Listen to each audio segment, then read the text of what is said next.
monde entier ne parle que de ça, et apparemment, Trump est un monstre pour l'establishment et les médias. Mais est-ce que les médias nous aident à comprendre ce qui se passe vraiment et le pourquoi?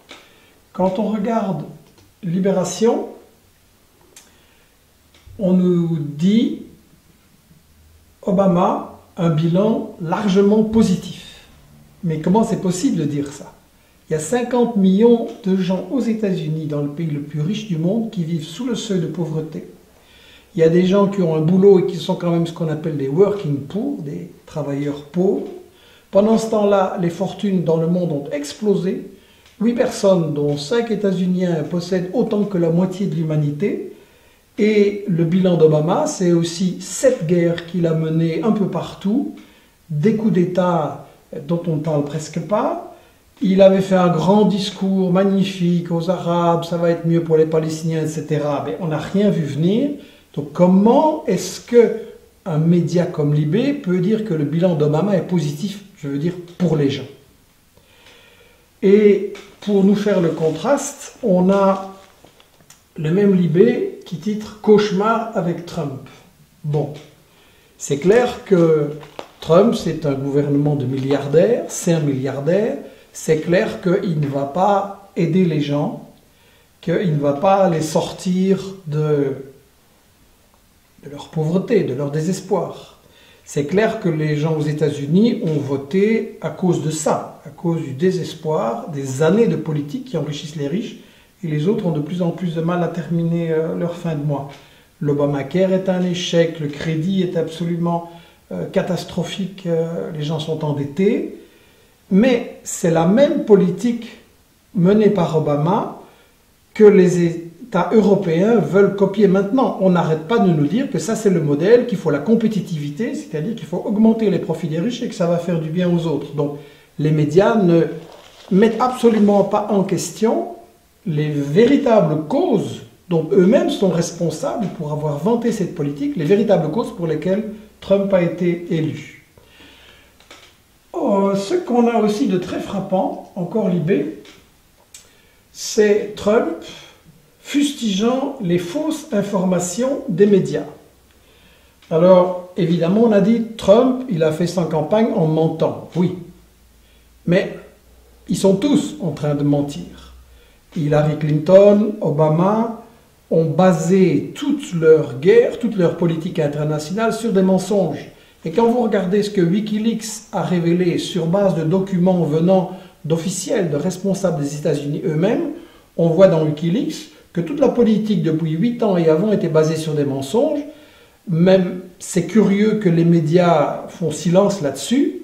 Et après, il y a quelque chose d'étonnant, c'est que Trump est venu dire qu'au fond, on n'aurait pas dû faire la guerre contre l'Irak, ni contre l'Afghanistan, ni contre la Libye, ni contre la Yougoslavie, ni contre la Syrie. Alors ça, pour moi, je me réjouis au moins d'un point, c'est que ça ouvre le débat. Il se base sur Wikileaks, sur Julian Assange, et il dit que ce n'était pas des guerres justes. Pourquoi est-ce qu'il y a zéro débat dans les médias sur cette chose-là? Alors, on a aussi le thème que Trump est imprévisible dans le monde, le style imprévisible du PDG des États-Unis. Évidemment, une campagne électorale, ça on a quand même compris maintenant, c'est des promesses et ils ne comptent pas les tenir. Ils le font tous. Je voudrais rappeler que tous les présidents des États-Unis ont, dans leur campagne, promis la paix. Et tous ont commis tellement de guerres illégales et tellement de crimes que, selon Noam Chomsky, si on appliquait les principes de la justice internationale de Nuremberg, ils seraient tous en prison. Je dois rappeler que George W. Bush avait fait sa campagne électorale en disant que Clinton, le président précédent, avait fait trop de guerres et qu'il fallait que les États-Unis soient beaucoup plus calmes. Bush, en campagne électorale. Obama avait reçu, avant de commencer, le prix Nobel de la paix. Il avait promis, on va sortir d'Irak, on va sortir d'Afghanistan, on va fermer Guantanamo. Il n'en est rien venu. Il avait fait, comme je l'ai dit, ce magnifique discours pour les Arabes. On n'en a rien vu. Et à la place, ils se sont appuyés sur Al-Qaïda, sur Al-Nosra. Ils ont utilisé Daesh systématiquement. C'est des documents officiels des États-Unis qui le disent. Ils ont utilisé Daesh pour, excusez-moi, foutre le bordel dans le monde arabe et garder leur position dominante. Donc, à parler de promesses, ok, mais qu'on nous parle non seulement de Trump, mais de tous les autres. Alors, au lieu de nous expliquer la différence entre Trump et les autres, on a ici un petit extrait. Avec outrance, un projet isolationniste contre la candidate démocrate Hillary Clinton et devenir président des États-Unis. Isolationniste contre la démocrate Hillary Clinton. Et elle est quoi, celle-là? Ça veut dire quoi, isolationniste? Et qu'était Hillary Clinton? Ben, je m'excuse, mais Hillary Clinton, elle était en train de nous envoyer vers la Troisième Guerre mondiale. À force de provoquer la Russie, de les encercler, d'essayer de faire tout exploser au Moyen-Orient, de menacer la Chine, bien, on était parti pour un très grand danger de conflit mondial. Alors, ça n'est absolument pas mis en question. Hillary Clinton, apparemment, c'était la belle candidate. Moi, je dis qu'en réalité, il n'y avait aucun bon candidat. Le système des États-Unis n'est pas démocratique et vous aviez le choix entre un milliardaire qui a construit sa fortune en escroquant les gens et une millionnaire, disons, mais qui avait tout l'argent des banques et de Goldman Sachs derrière elle. Donc, on ne peut pas faire Trump le mauvais, Hillary Clinton la bonne, et on ne peut pas non plus, comme le fait Le Monde, parler du monde bipolaire de Donald Trump entre ceux qu'il juge hostiles aux États-Unis et à son économie, Chine, Mexique, européenne, et les autres, qui seraient ses amis, la Russie et Israël. Le monde bipolaire, mais je m'excuse, mais dans les médias, depuis des années, on n'a que ça. Les États-Unis et les Européens sont les gentils, les Russes, les Chinois, les Vénézuéliens, les Palestiniens, tout ça, qui ne nous obéissent pas, sont les méchants. On est depuis des années dans le western des méchants et des gentils. Et donc, je crois qu'on devrait avoir dans l'information quelque chose, une réflexion beaucoup plus profonde sur le fait que qu'est-ce qui se passe aux États-Unis. Et en fait, l'élite est divisée.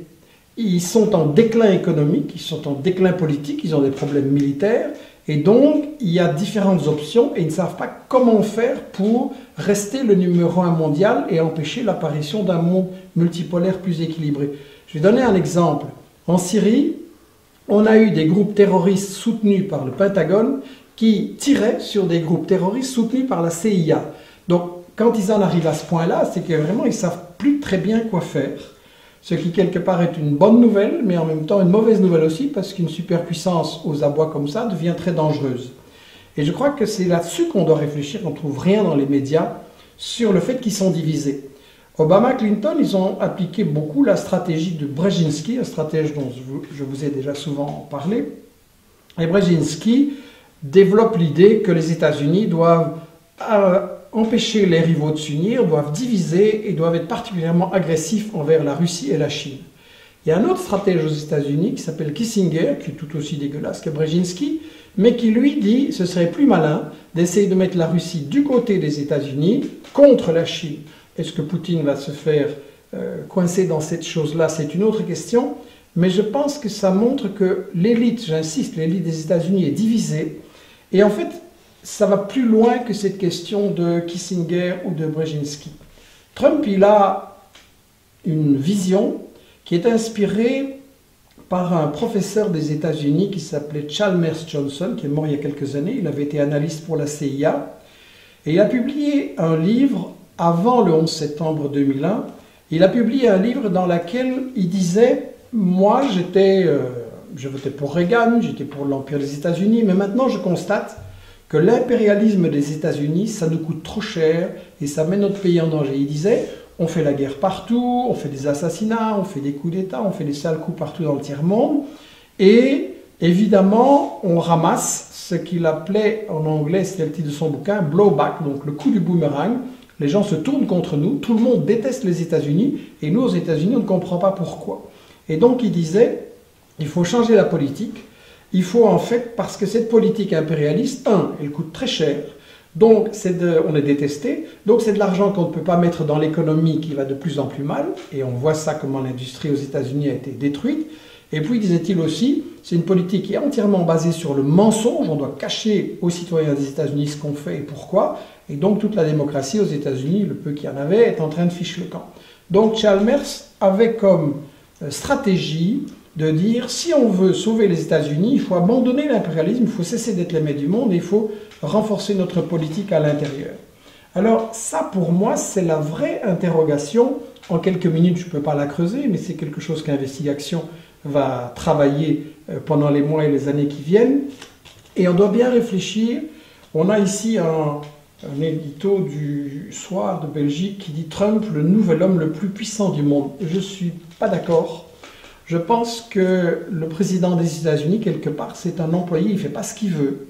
Et ce n'est pas un homme qui est le plus puissant du monde, c'est une élite aux États-Unis, ce sont quelques dirigeants, gros actionnaires de multinationales, des gens dans l'establishment, dans les services, dans les médias aussi.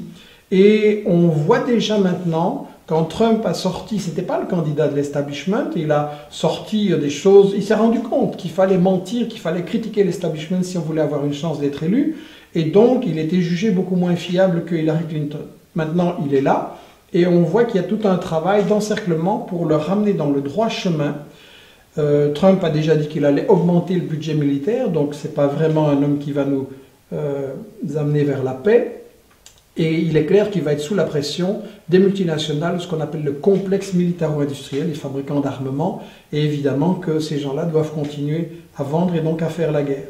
Je pense que l'élite des États-Unis est profondément divisée. Comme je le disais, c'est une bonne et une mauvaise nouvelle, c'est une période dangereuse, mais de toute façon, je pense que notre attitude, notre solution à nous, ça n'est pas d'attendre un bon ou un moins bon ou un meilleur président des États-Unis. De toute façon, ce n'est pas lui qui décide, c'est l'élite des États-Unis et ils sont sensibles qu'à une chose, c'est la pression de la base, la pression des gens, la pression des peuples dans le monde entier. Et la chose, à mon avis, qu'il faut faire si on veut sauver la paix et un monde qui sera moins avec ce gendarme des États-Unis, c'est de recréer un mouvement anti-guerre, de dire tout de suite à M. Trump et aux gens qui sont derrière lui qu'on n'acceptera pas les guerres des États-Unis et qu'on va se battre pour ça et que ça commence par la bataille pour une info correcte.